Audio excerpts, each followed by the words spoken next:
think so.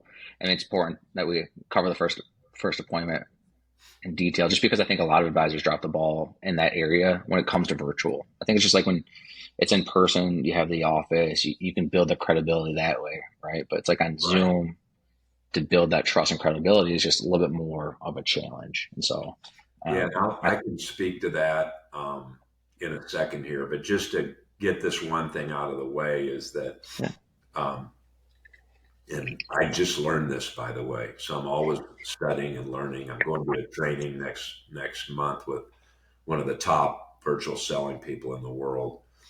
But okay, cool. I'll give you an example. You want to take a question three levels deep. So if you say, well, tell me what your biggest concern is in retirement. And let's say they say taxes. Now, typically what I would do is write that down. Okay, that's a good concern, assuming we all know what that is. You know, we all are on the same page with taxes. Nobody likes taxes. Well, that's you can't stop there. You have to say, well, what about taxes concerns you? Now they're going to tell you. Now you're going to get some emotion build up. They're going to tell you why they're concerned about taxes, and then once you have that on the table, the step three is to kind of mirror it back a little bit. Well, if we could show you a way where that risk and that concern would no longer even be on your in your field of vision and not a concern for your family.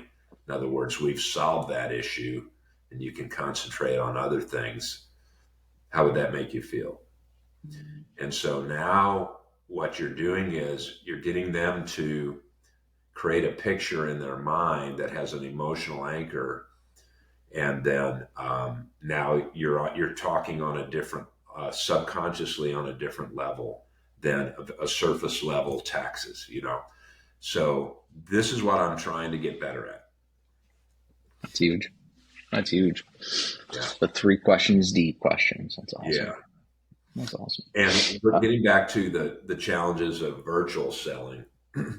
That my kind of view on this is that um, there are people out there that, and these are some of the ones we're looking for,